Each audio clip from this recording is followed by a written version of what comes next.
Shadows are just like the dawn on my way. Like bird from prison bars that long, I'll fly away. I'll fly away, I'll fly away. When I die, hallelujah, by and by, oh, I'll fly away.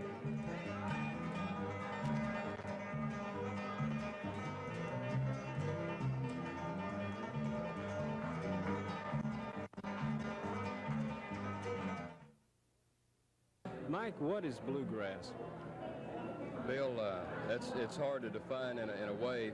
If you have to get into it pretty deep. I'd say bluegrass music is to the white race what jazz is to the black race. It was born out of the same type of combination of tradition, what is called the blues, and familiar forms of music in with your personal experiences of the day. And in the case of bluegrass, the tradition would have been the Scotch-Irish fiddle tunes that the early settlers brought over from Scotland and Ireland.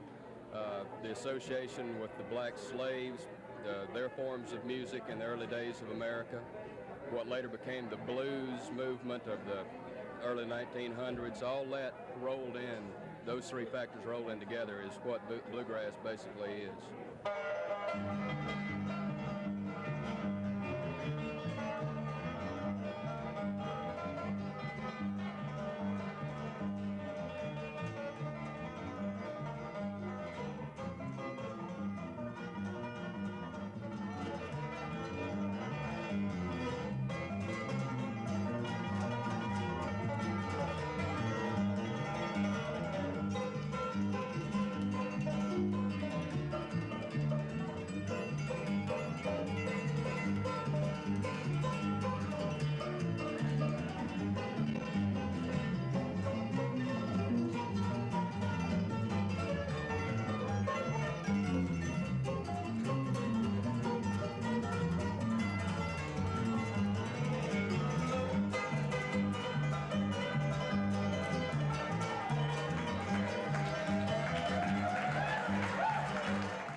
Don, why a bluegrass club?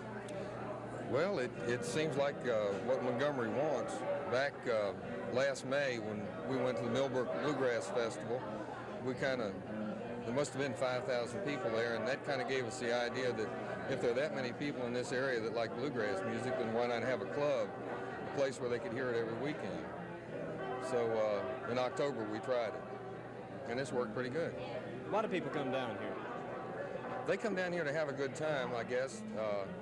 The music, of course, is the main thing, but I guess maybe these old walls and the old building and the atmosphere has a little bit to do with it. But they like the music mainly.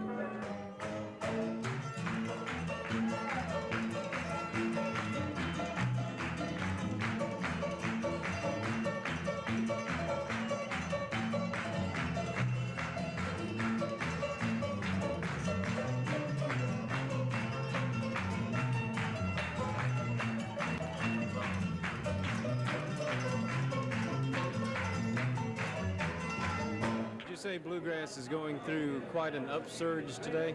I'd say it is. Part of the nostalgia movement or return to things of yesterday, when actually bluegrass is not actually that old. It's Bill Monroe started what's now called the Bluegrass Band, and his first one in 1939, which is not that long ago as most art forms go. And it's the kind of music that you can relate to. I like to call it simple music that's hard to play. You know, it tells stories. It's happy music. It's sad music. It's historical in some cases. You know, it's just a little bit of everything. But it's just good music. You know, appealing to me anyway.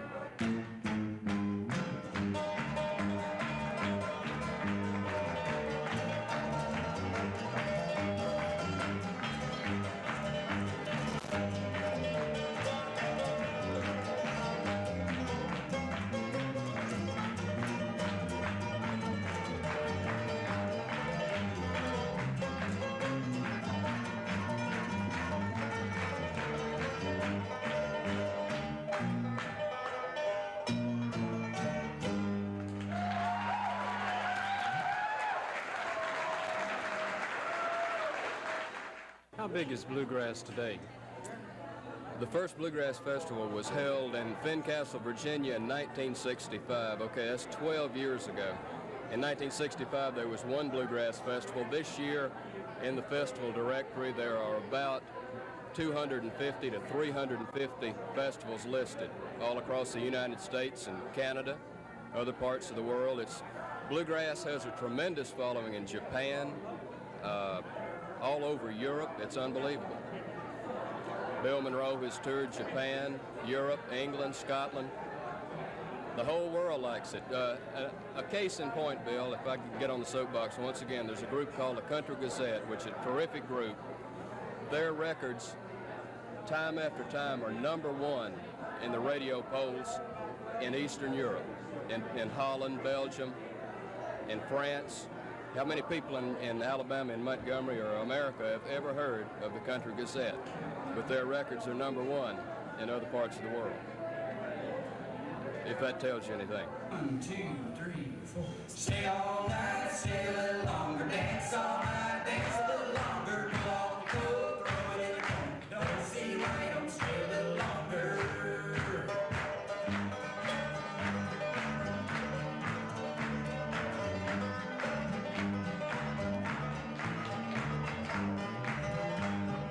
Stay all night, stay a little longer, dance all night, dance a little longer, go on, go, throw it in the corner. Don't see why you don't stay a little longer.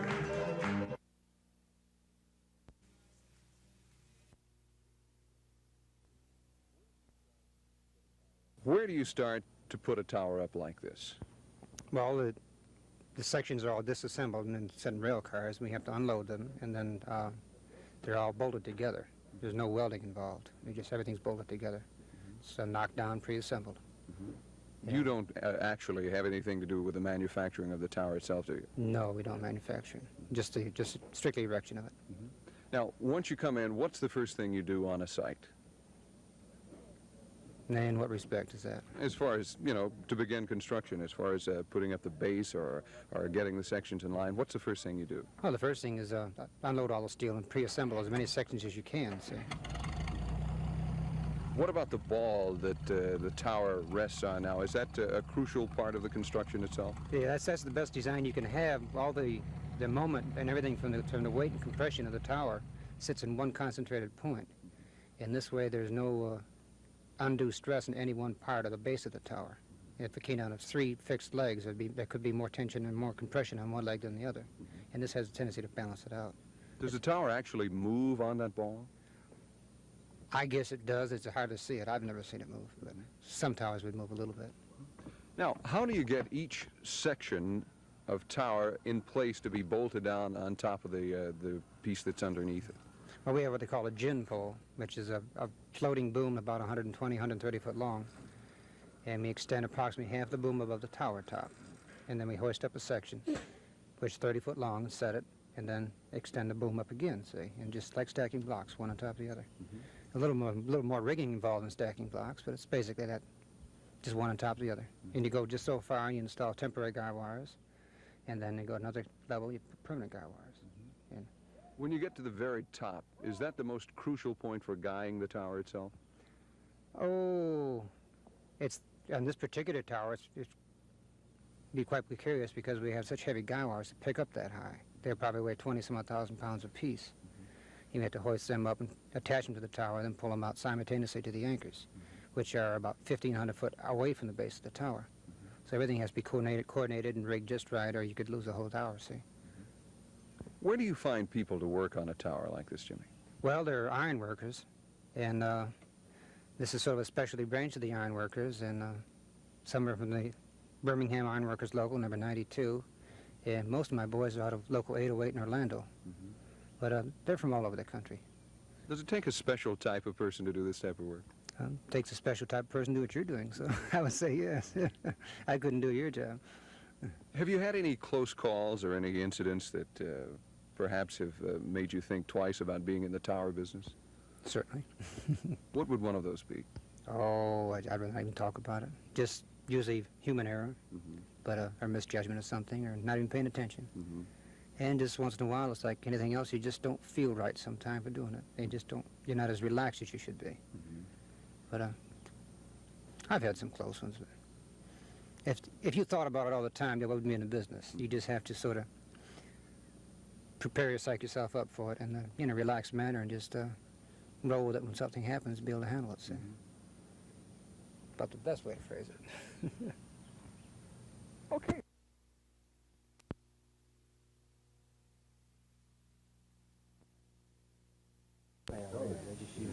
Yeah, nicely. Nicely.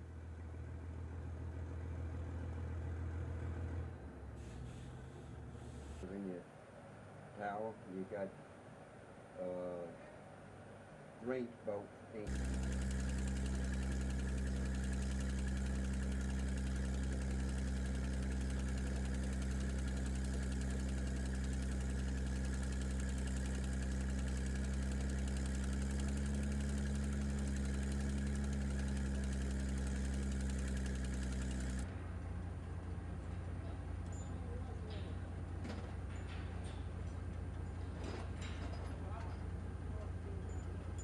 Amazing, that.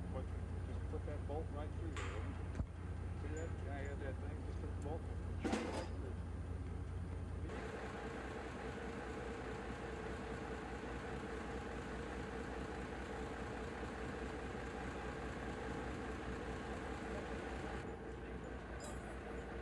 I really don't want it on there if we can help it. Gonna slide it off this thing, I don't want it higher.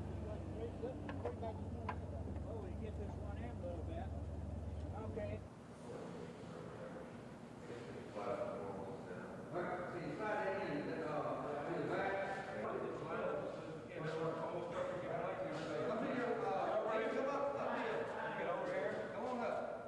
Okay, go a little bit further, go a little bit further, go a little bit further, Dave, go a little bit further, now come back.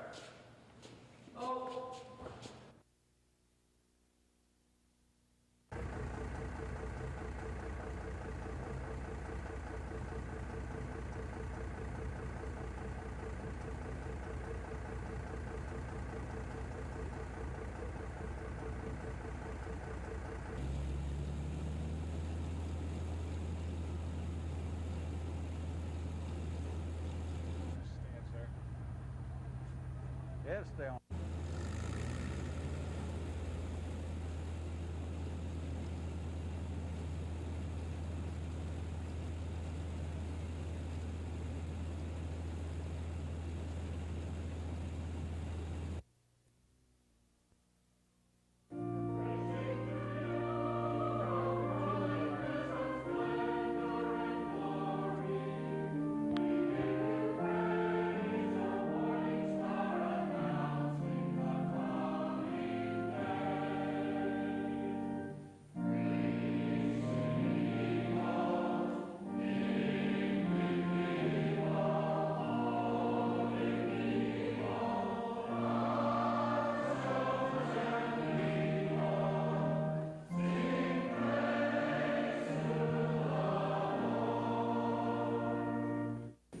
Lord Jesus, you heal the wounds of sin and division.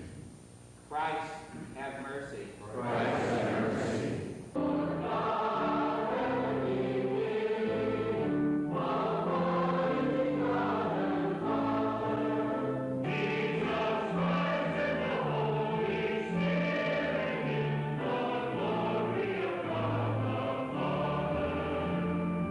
Father, you have appointed your Son, Jesus Christ, eternal high priest.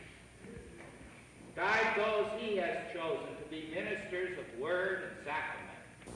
You must declare before the people your intention to undertake this office.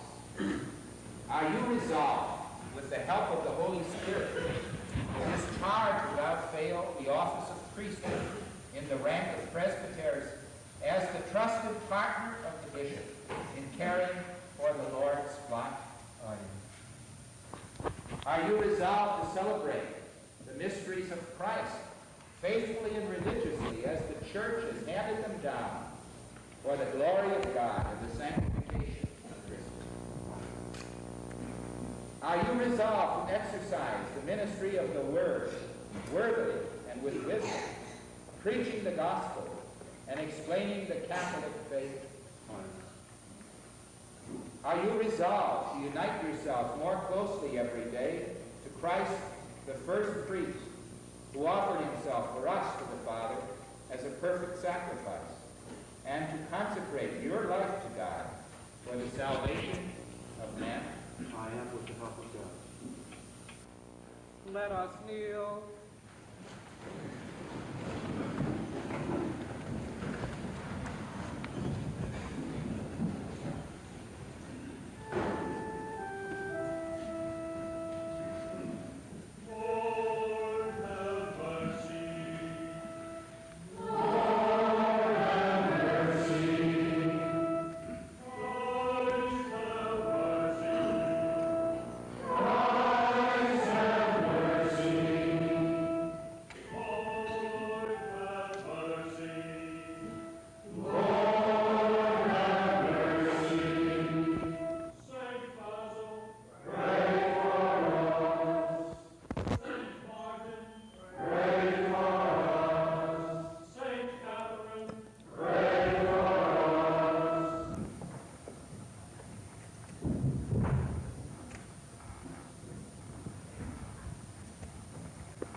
The Father anointed Jesus Christ as Lord through the power of the Holy Spirit. May Jesus keep you worthy of offering sacrifice to God and of sanctifying the Christian assembly.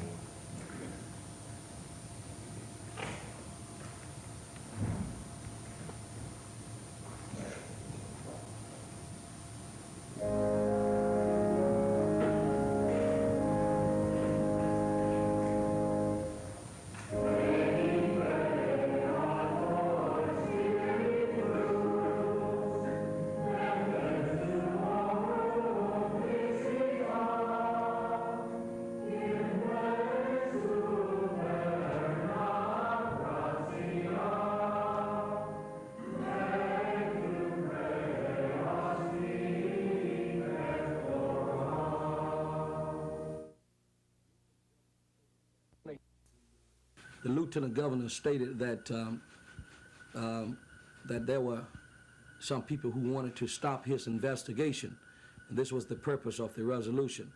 Well, everybody in the state of Alabama know that the purpose of the resolution was to do away with the committee, because Governor Beasley was using the committee as a political campaign committee.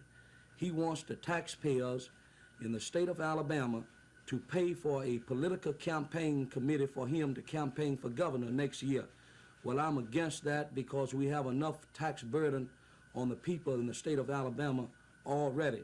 Now, the lieutenant governor stated that he wants to investigate the highway department.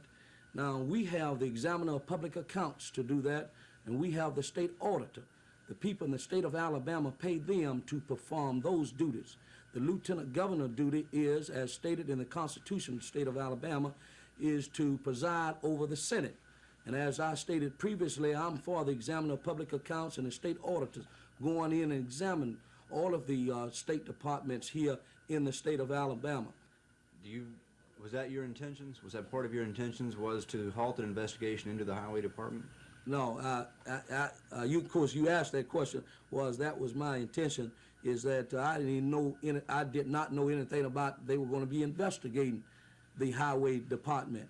And of course, my intention was to do away with a political campaign committee for Lieutenant Governor Jerry Beasley of the state of Alabama. That was my primary purpose. And I passed the resolution as I did because that was the only way that I can get it passed. I want the highway department investigated. I want every department in the state of Alabama investigated, and we pay people to do that. We pay the examiners of public accounts to do that.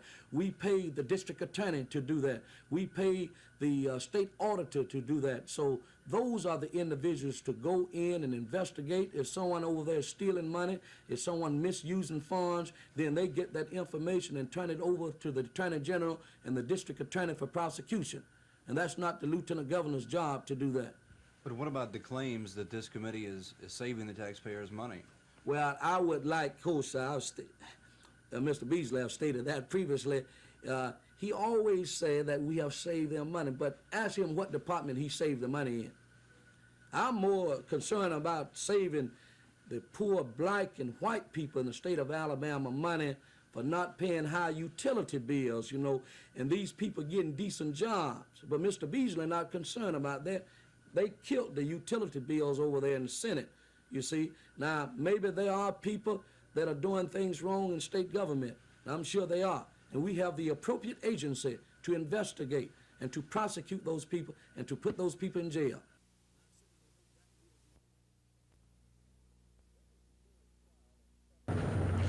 This is the third trial in 7 months on bribery charges for State Representative Thomas Reed of Macon County. The trials so far have cost the Tuskegee legislator and businessman more than $70,000. A jury of 9 blacks and 3 whites are hearing the case today. The state has systematically struck all blacks from the jury, and the defense has systematically struck all whites from the jury list. Reed forces have charged that the legislator should have been tried in Macon County. They contend that he could not get a fair trial in Montgomery County. Today's seating of a jury that has a majority of blacks on it is seen as an advantage by the defense. Yesterday, a group of Reed supporters visited the office of State Attorney General Bill Baxley, and they asked him not to retry Thomas Reed of Tuskegee. The committee went to see the Attorney General for the sole purpose of asking him to please discontinue this case and to let Mr. Reed or Representative Reed go unconditionally, not compromised by him, not a compromise by any of his organizations, because we felt that he was not guilty of the crimes that he was charged with. What did the Attorney General say when you asked him that? He said he was guilty. He said, I know Representative Reed is guilty. I knew it before when it first started, and because of the fact 12 people on jury and 11 of them said that he was guilty, only one held out, made me realize the fact that he was guilty. This is the Attorney General speaking. This is Attorney Bill Baxley speaking. Ma'am, why would the committee ask the Attorney General to drop the charges against Representative Reed after he has been indicted, as opposed to not asking this for other people? Would the committee ask that somebody else not be tried on similar charges? I think if the committee thought that there was unfairness in anybody's trial, they would have done the same thing. Mrs. Robinson, would your committee come to the aid and defense of a white legislator who would find himself in similar circumstances? I doubt seriously whether there would be white people who would be found in the same circumstances. But if we were called upon, or if we thought that we could do anything that would help to bring to the light the fact that he was being discriminated against because of his race, as they are doing in this case, we would do the same thing in this case. Senator Dudley Perry was the first witness called in the case today. He recounted the events that led up to the indictment and charges against Thomas Reed of attempted bribery. The jury is expected to be sequestered here in Montgomery today, and the case is expected to possibly go to the jury by tomorrow afternoon. This is Norman Lumpkin, WSFA TV News at the Montgomery County Courthouse. More citizens will follow your lead and your example, and we thank you for it. You have another award to go with it. We thank you very much.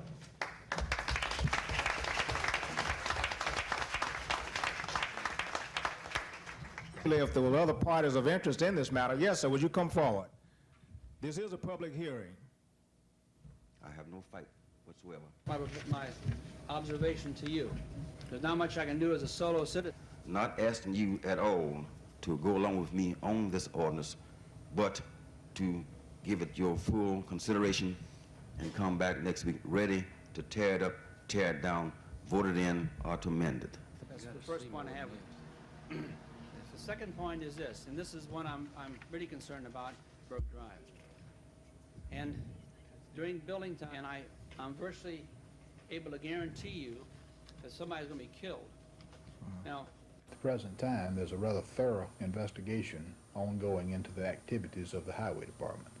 And it may or may not be a coincidence that all of a sudden people are very much interested in stopping the work of the subcommittee.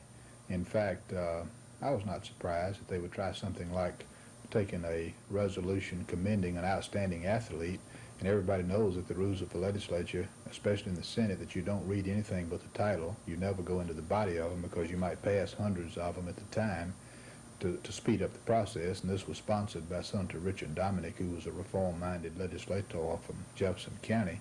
And to take advantage of something like this to stop anything, but certainly to stop the work of the subcommittee, and this is a subcommittee that saved the taxpayers of this state over $78 million over the last 2 years, and this is a matter of public record. Also, in addition to saving the money, a great number of the practices that were just frankly wrong were stopped, and they would not have been stopped had not we done the work. Now, as far as what to do about the opinion, you can do a lot of things about the opinion, but I don't plan to get into a running squabble with the Attorney General for obvious reasons. We plan to go in and complete the work that was started by using the staff people from the Department of Examiners of Public Accounts and the Fiscal Office, both departments being created by statute. I happen to head up the Examiners of Public Accounts by law, not by choice, but this was done before I came into public office. But I can say to those people who are trying to stop the work of the subcommittee that this type of work was long overdue. It's in the best interest of the people of Alabama, and we plan to continue and bring to a halt some of the waste, the mismanagement, and some of the plain just wrongdoing that might be a part of state government and maybe has been accepted as a way of life politically in this state. Why do you think someone would try to stop this type of subcommittee? Well, I think some of the matters that are being looked into by the Highway Department, into the Highway Department activities right now, will involve some people outside state government, maybe some inside state government, that have had a reason to stop investigations of this sort in the past and have been successful in doing so. And their influence is fairly great. In fact, you can feel their influence around the Capitol, anybody who deals with state government. Many of them have never held a public office in their life and merely have influence with people who do. And I think by the time the investigations are completed, assume that they are allowed to continue, that I think people will realize where the influence has come from. And certain people are being used. I don't think there's any question about that, and probably maybe innocently, maybe not.